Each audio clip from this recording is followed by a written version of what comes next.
hay-adda khayriga ah ee Hilaal al-Axmar al-Imaaraati ayaa kafaalo qaaday waxbarashada iyo nolosha kaabisteeda 52 agoon ah kuwaas oo ku nool gobolka Sool ilaa ay ka qaangaarayaan. Mashruucan waxaa fulinaysa Samira Charitable oo hay'ad maxalli ah oo madax ka yahay Maxamed China. Munaasabad lagu guddoonsiinayay akoonadooda lacagta ayaa waxaa ka soo qayb galay maayarka degmada Laascaanood, mas'uuliyiinta hay'adda Hilaal al-Axmar al-Imaaraati, mas'uuliyiinta Samira Charitable iyo sidoo kale maayarka hore ee degmada Laascaanood. iyagoo dhammaantood ka sheekeeyay faa'iidada mashruucan iyo marxaladii kala duwan ee soo maray. Waxaynu ku daahfurayno 52 qoys oo horeeyay agoomihii ay kafaalo qaaday hay'adda Hilaal al-Axmar ee Imaaraadka oo ay fulinayso hay'adda Samira Charity Organization. waxaan marka labaad u mahadcelinaynaa madaxdeena oo horeeya maayarka iyo madaxda kale wasaaradaha kala duwan sida wasaaradda arrimaha bulshada iyo dhammaan marti sharafka oo dhan waanu mahadcelinaynaa. waxaanu ka cudur daaranaynaa annagoo madaxda iyo maayarka mar dhaweyd warka gaarsiinay sida degdeg ah ee markii aanu ku nidhi agoontii baanu halkan saaka xaflad ugu daahfuraynaa isagoo hawlo badani u yaaleen uu markiiba u soo ajiibay wixii kaloo dhan intuu dhigay. aad iyo aad baanu maayarkeena uga mahadcelinaynaa. ilaahay subxaana wa tacaala ha barakeeyo, miisaanka xasanaadkana ha ugu daro. mar labaad waxaanu ka cudur daaranaynaa qoladii hay-adda oo saaka na soo gaadhay sidaa laaligeed baa keentay in hawsha iyadoo dhani ay ahaato hawl iska degdega oo maaragtay wakhtigeedu kooban yahay. waa ilaahay mahadii. waalidiinta iyaga waa iska warhaynaa, deegaamo kala duwan bay ka yimaadeen. mashruucanna muddo badan buu soo socday, haddeer sanad iyo dheeraada oo dadka la diiwaan gelinayay. waa intii ugu horeysay 52 qoys ee ugu horeeyay ee saaka hay-addu waxay ku kafaalo qaaday la guddoonsiinayo la siinayo. kulankeena inuu ka yeelo kii barakaysan ee khayr iyo wanaag aynu sida aynu isugu nimi. runtii arrin khayr iyo aad loogu farxo ayaa kulanka la isugu yimi. waa arrinta kifaalatul aytaam, dadka agoomaha ah ee aabbayaashood dhinteen. shareecadu meel kaalin sare ayay geysay, meel weyn bay shareecada ka joogaan in la dhaqaaleeyo, in la xanaaneeyo. nabigeenu calayhi salaatu wasalaam wuxuu ina leeyahay xadiiska uu werinaya sahal ibnu sacad asaacidi radia allahu canhu wuxuu yihi nabiga calayhi salaatu wasalaam wuxuu yidhi ana wakaafilu lyatiimi haakada wa ashaara bisabaabati walwustaa. nabigu calayhi salaatu wasalaam wuxuu yidhi aniga iyo qofka agoonka xanaaneeye dhaqaaleeya sidaasaanu isku nahay. labadaa farood ee isku xiga ayuu saa u taagay nabigu calayhi salatu wasalaam. in yarna wuu kala durkiyey. marka inta ay labadaa farood isu jiraan baanu jannada aakhiro isu jiri doonaa. marka qofba qofku uga xanaaneyn badan yahay agoonta aakhira. Assalamu alaikum warahmatullahi wabarakatuh. My name is Ruqayya Ali and this charity is funded by the Red Crescent Al Hilal Al Ahmar. We thank our mayor for the quick response. He came in short notice. When we told him we will be holding the ceremony, he came very quickly, so jazakallah khairan to him. This program was running for 1 year and a bit. The team has put in a lot of work and a lot of effort. This program is for children without fathers, so they're all orphans without fathers. So our responsibility as a Muslim is to take care of orphans. The Prophet ﷺ said, if you want to soften your heart, then feed the poor and pat them on the head as an orphan. It's Masjid Ahmed. So we have 52 orphans today, and we do thank the Hilal al-Ahmar for the support. Assalamu alaikum warahmatullahi wabarakatuh. Ilaahay baa Allah subhanahu wa ta'ala maanta goobtan iyo madashan quruxda badan isku keenay. agoontii reedina hor fadhiyay waalidkii tacabkooda de ilaahay wuu garab taagay. maantana alxamdulillah rabbil caalamiin in ilaahna weeyaan oo walaaliheen Hilaal Ahmar al-Imaaraati inagoo mahadnaqayna oo Allah nuqaddim lakum shukra al-jazaa wal-imtinaan ala musaacadatikum al-aytaam. maanta iyagoo inoo soo kafaalo qaaday 52 caruur ah oo da'doodu u dhaxayso 4 sano ilaa 13 sano. caruuraheenna doorta waalidkooda hadduu meel weyn baa ka banaaneed agoomaha. waxaa jira nin muxsina oo caruurteena u soo gargaaray. waxaas oo dhan waxa mahad leh walaaliheen hay'atul Hilaal al-Ahmar al-Imaaraati iyagoo inaga caawiya caruurteena maanta alxamdulilah rabbilcaalamiin inaynu mooyaane wax kale inuu ugu mahadnaqdo ma jirto anigoona waxaan ku hadlayaa horta dee magacayga waa laydii sheegay samiiro magaceeda ayaan ku hadlayaa shaqaalaha samiiro dhammaantood iyo maamulba waan ugu mahad celinaya horta hilaal alaxmar imaaraati aad iyo aad baad u mahadsantihiin waalidiinta waxaan leeyahay idinkana waa laydin baahanay maanta amoodina de haddii maanta oo keliya laydin yimid inaan laydinka hadhin caruurahayaga waan ilaashanaynaa ninbaa hay-at hilaal alaxmar caruurtooda way daba eegtaan waxbarashadiisa shahaadooyinkiisa hadhow tolo waan la soconaynaa ilmaha yar sanadkii marayna laydin yimaado caafimaadkii aanu la socono ilmahay ilaan ilmihii waa lagu tabcayaa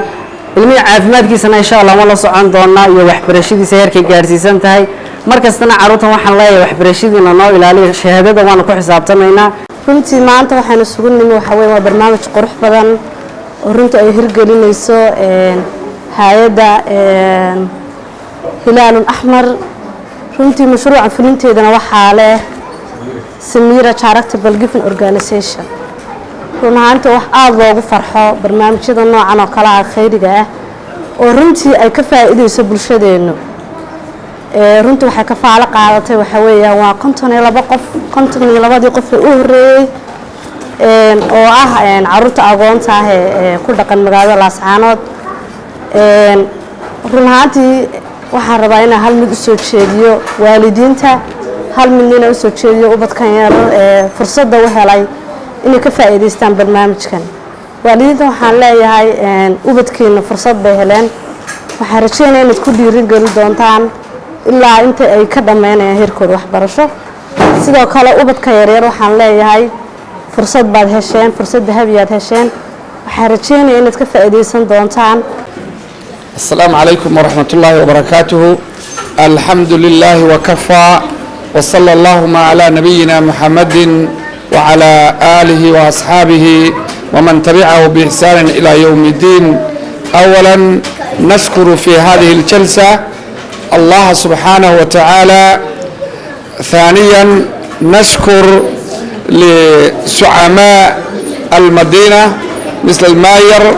والماير الأول أن يجعل ميزان حسناتهم في هذه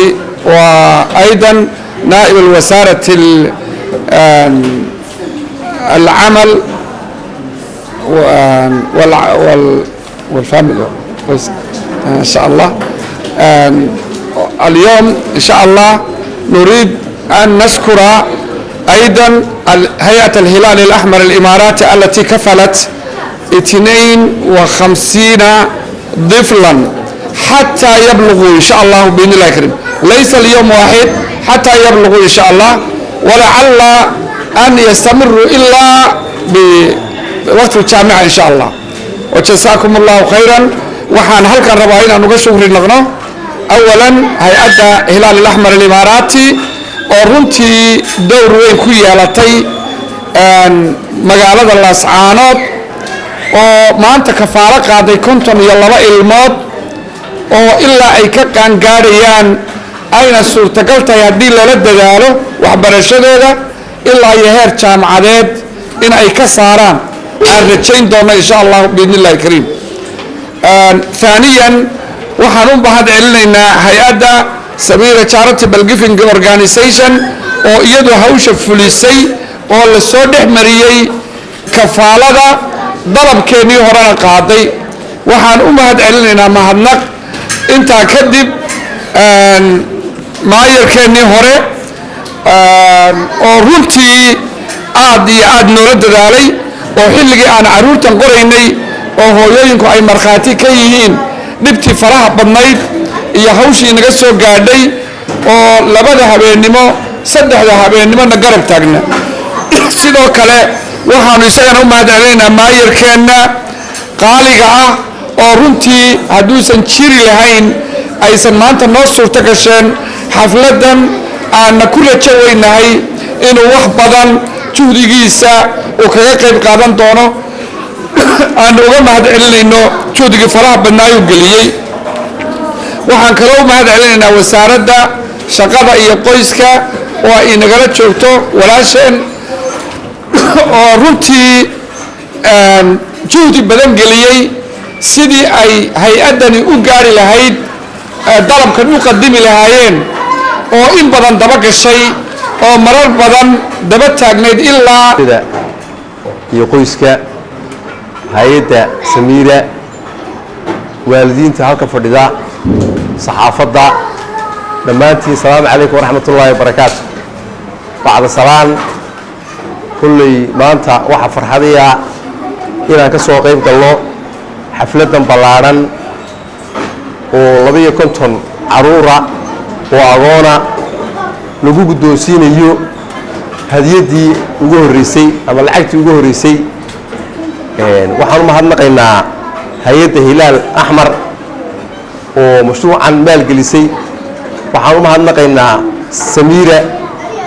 oo fulinta mashruucan iska lahayd kulley maanta waxaan mar labaad farxadiya agoontan oo muddo 2 sano ka hor la qoray in maanta ilaahay nasiibka lagu sumay inaan mar labaad ka qayb galno iyadoo lacagtii ay qaadanayaan waxa jiray hay'ado badan oo intii agoon qoreen oo foomkii wixii buuxiyeen dib aan u soo noqon marka waxaan leeyahay hay'adda Hilaal Axmar aad iyo aad baa u mahadsantihiin mar koowaad iyo mar labaad iyo mar saddexaad waxaan idin rajaynaynaa deegaamadan dad badan baa ku nool agoona inaad dadka ka war haysaan muxuu ahaa har iyo habeenna waxaad ku taakuleyn kartaan aad ku taakulaysaan bismillah alxamdulilah wasalaatu wasalaamu calaa rasuulillaah awalan ilaahay baa mahadlaynu mahadnaqaynaa mahad ilaahay ka bacdi waxaan u mahadnaqaynaa hay-adda Hilaalul Axmar oo maanta bixinaysa deeqdan mucaawimada ah ee la siinayo 250 caruura oo agoona oo u dhashay magaalada Laascaanood marka labaad waxaan u mahad celinaynaa hay'adda Samiira al-Khayriya oo iyaduna mashruuca fulinaysa marka saddexaad waxaan u mahad celinaynaa mas'uuliyiinta labada hay'adood ee ugu horeeyo Mr. Maxamed Cali wasaaradda arrimaha bulshada duqii hore degmada Cabdicasiis Xuseen oo isagoo ka shaqeeyay mashruucan lana bilaabay juhdi badan iyo waqti badan la geliyay maantana aanu garawsanay inuu goobjoog ka noqdo mashruucii uu bilaabay oo midho dhalay intaa ka bacdi waxaan u mahad celinaynaa cid kasta oo mashruucan ka shaqaysay ilaahay waxaan ka baryaynaa inuu miisaanka xasanaadka ugu daro intaa ka bacdi maanta waxaynu guddoonsiin doonaa deeq lacageed oo ah waxbarashadii 250 caruura oo agoona waxaan ilaahay uga baryayaa cid kasta oo mashruuca ka shaqaysay inuu miisaanka xasanaadka inuu ilaahay ugu daro waynu ognahay caruurta agoonta ah waxaa ugu yar aad u qabato haddaad boorka ka tunto faa'iido ay leedahay haddaad madaxa u salaaxdana faa'iido ay leedahay diinteennu ay noo sheegtay qof kasta oo agoon kaalmeeya waynu ognahay diinteenna ay noo sheegtay nabigeena subhanahu alayhi salaatu wasalaam baa inoo sheegay ajarka uu ilaahay agtiisa ka helayo waxaynu u baahannahay dhammaanteen in aynu isu taagno sidaynu agoonta u daryeeli lahayn agoontana aynu ga warhayn lahayn waxaan ku booriyayaa waalidiinta halkan waalidiinta agoonta gacanta ku haysa hawshii waalidnimo ku keliga ah sida ay isaga xil saareen iyagana waa uga mahad celinaynaa ilaahay waxaynu ka baryaynaa in ilaahay waxaanu leenahay intaas wixii kale ilaahay ummaddan idinku soo dhiibaya agoontanna iyo wixii kale khayriya aad ka qabanaysaan degmadana waa idinku soo dhawaynaynaa